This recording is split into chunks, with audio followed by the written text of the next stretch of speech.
नमस्कार दोस्तों, स्वागत है आप सभी का हमारी आज की इस वीडियो में। दोस्तों, आज की वीडियो में हम जानेंगे कि जो युग अभी चल रहा है यानी कलयुग, उसमें मनुष्य कैसा होगा। सनातन धर्म के ग्रंथों के अनुसार सृष्टि चक्र में 4 युग हैं। पहला सतयुग है, जिसमें स्वयं देवता, यक्ष, किन्नर और गंधर्व आदि इंसानों की तरह पृथ्वी पर निवास करते थे। दूसरा युग है त्रेता युग, जो कि सतयुग के बाद आया। इस युग में भगवान विष्णु ने श्री राम के रूप में इंसानी देह में अवतार लिया। उसके बाद तीसरा युग द्वापर आया। उस युग में भगवान ने श्री कृष्ण ने अवतार लिया। आखिर में शुरुआत हुई कलयुग की, जो कि अभी चल रहा है। यह युग इससे पहले के 3 युगों की तुलना में काफी छोटा है, लेकिन इसमें पाप कर्म अंधकार ज्यादा रहते हैं और देवता राक्षस आदि नहीं दिखते। इस युग में मनुष्य ही सर्वश्रेष्ठ होते हैं, जो जन्म लेते हैं, संसार को भोगते हैं और फिर एक दिन मर जाते हैं। महाभारत ग्रंथ, विष्णु पुराण और कल की पुराण समेत कई ग्रंथों में कलयुग के बारे में हजारों साल पहले ही भविष्यवाणी कर दी गई थी। इनमें यह बताया गया कि कलयुग में धर्म यानी कि अच्छाइयां कम और अधर्म यानी कि बुराइयों को बोलबाला ज्यादा रहेगा। कलयुग की शुरुआत स्त्री के केशों से होगी। अभी जिन केशों को स्त्री का आभूषण माना जाता है, उन्हीं केशों को कलयुग की स्त्रियां कटवाना शुरू कर देगी।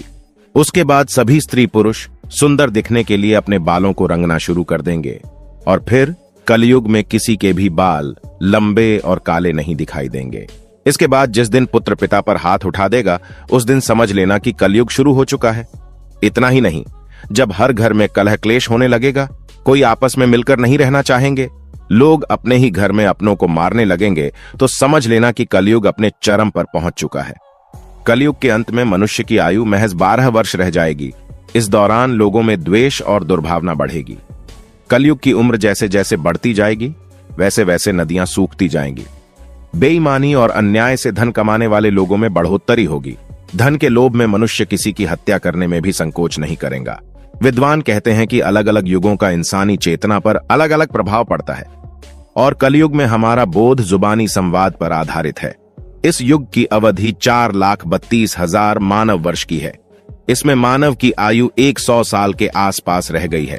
विष्णु पुराण के अनुसार कलयुग में अभी इतने बुरे दिन आएंगे कि इंसान की लंबाई मात्र 4 इंच रह जाएगी। वहीं इंसान की उम्र 12 से 20 साल तक के बीच की ही बचेगी।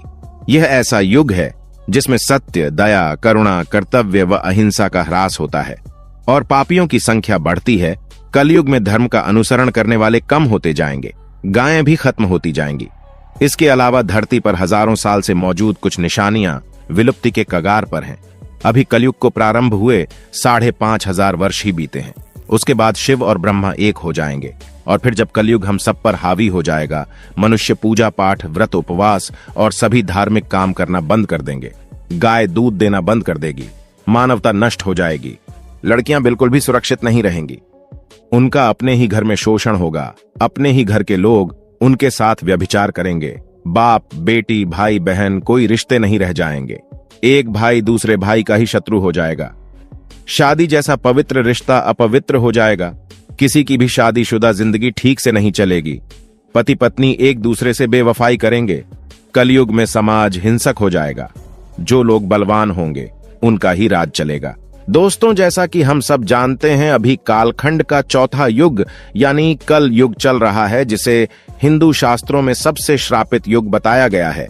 ऐसा माना जाता है कि कल युग जैसे जैसे अपने चरम पर पहुंचेगा, वैसे वैसे धरती से धर्म का नाश होने लगेगा और कलयुग के अंत में भगवान विष्णु कल की अवतार लेकर पुण्य धरती लोक पर धर्म की स्थापना करेंगे।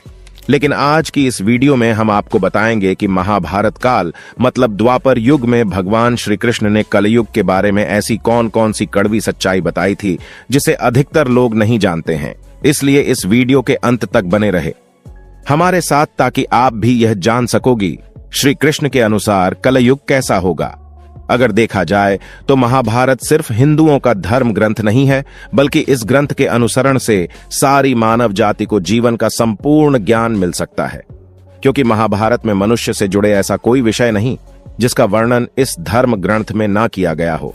उन्हीं में से एक प्रश्न का वर्णन आज के समय यानी कलयुग से जुड़ा हुआ है। महाभारत के अनुसार एक बार द्यूत क्रीड़ा में सब कुछ हारने के बाद 5 पांडवों को वनवास जाना पड़ा था।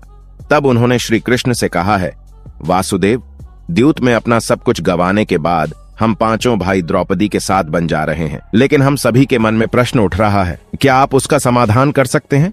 यह सुनकर श्री कृष्ण बोले, यह तो इस बात पर निर्भर करता है कि तुम सभी मुझसे क्या जानना चाहते हो। तभी युधिष्ठिर बोले, हे कृष्ण, जैसा कि आप जानते हैं कि द्वापर युग का अंत निकट आ चुका है, कृपया करके हमें यह बताइए कि इसके बाद आने वाला युग कलयुग कैसा होगा और कलयुग में मनुष्य कैसे होंगे। यह सुनकर श्री कृष्ण बोले, पहले तुम पांचों भाई वन जाओ और जो कुछ भी दिखे वह आकर मुझे बताओ, फिर मैं तुम्हें सभी के प्रश्नों का जवाब दे दूंगा। फिर पांचों भाई ने जाकर जो देखा उसे देखकर वह चौंक गए। फिर शाम को आकर पांचों भाई ने एक एक करके श्री कृष्ण को बताया कि उन्होंने क्या देखा।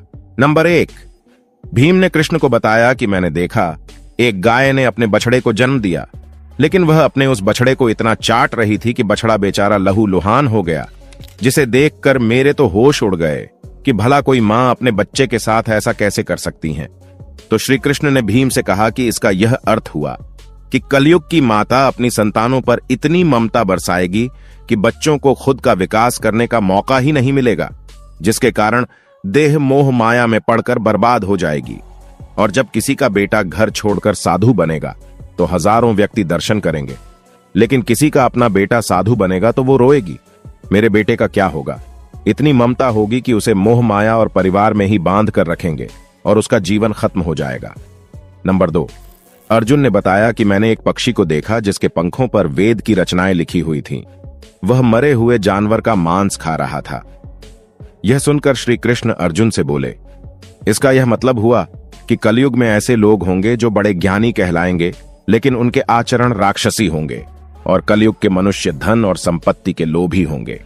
उनके पास कितना ही ज्ञान क्यों ना हो, और कलयुग में हर जाति धर्म के प्रमुख पद पर बैठे लोग विचार करेंगे कि कब इसको इस पद से हटे और हम उस पर बैठ जाए, और बहुत कम लोग ही महापुरुष और संत होंगे। नंबर 3, युधिष्ठिर ने श्री कृष्ण को बताया, तब मैंने देखा कि एक हाथी के 2 सूंड है, और यह देखकर मैं तो हैरान रह गया। तब श्री कृष्ण ने युधिष्ठिर से कहा कि कलयुग में ऐसे लोगों का राज होगा जो बोलेंगे कुछ और करेंगे, कुछ और अपनी प्रजा का शोषण करेंगे। मतलब ये कि कलयुग में शासकों के लिए आम लोगों का कोई महत्व नहीं होगा, वह तो बस राज करने के लिए शासक होंगे। नंबर 4, उसके बाद सहदेव ने बताया कि मैंने वन में देखा कि एक जगह 6 से 7 कुएं हैं और आसपास के कुएं में पानी है, लेकिन बीच वाला कुआं काफी गहरा है, फिर भी उसमें पानी नहीं है। यह देखकर मुझे बड़ा अजीब लगा कि ऐसा कैसे हो सकता है। यह जानकर भगवान श्री कृष्ण सहदेव से बोले, इसका यह अर्थ हुआ कि कलयुग में पैसे वाले लोग अपने बेटे बेटी की शादी में या आलीशान घर बनाने में लाखों करोड़ों रुपए खर्च कर देंगे, लेकिन उसके पड़ोस में या उसका कोई भूख से मर रहा होगा तो वह उसकी कोई मदद नहीं करेंगे। और कलयुग में मनुष्य मांस, मदिरा, भक्षण, सुंदरता और व्यसन में पैसे उड़ा देंगे, लेकिन किसी के 2 आंसू पूंछने में उन्हें कोई रुचि नहीं होगी। नंबर 5, फिर नकुल ने श्री कृष्ण से कहा, मैंने देखा कि एक पहाड़ के ऊपर से बड़ा सा पत्थर लुढ़क कर सभी बड़े बड़े पेड़ों को नीचे गिरा देता है। फिर अंत में एक छोटे से पौधे से टकराने से वह रुक गया। यह देखकर श्री कृष्ण नकुल से बोले, इसका यह तात्पर्य है कि कलयुग में मनुष्य के अमर नीचे गिर जाएगा या मनुष्य का जीवन पतित हो जाएगा, और ऐसे में मनुष्य का जीवन धन की शीला से नहीं रुकेगा, ना ही सत्ता के वृक्षों से रुकेगा, लेकिन हरि नाम और हरि कीर्तन के एक छोटे से पौधे से मनुष्य का जीवन पतित होने से रुक जाएगा।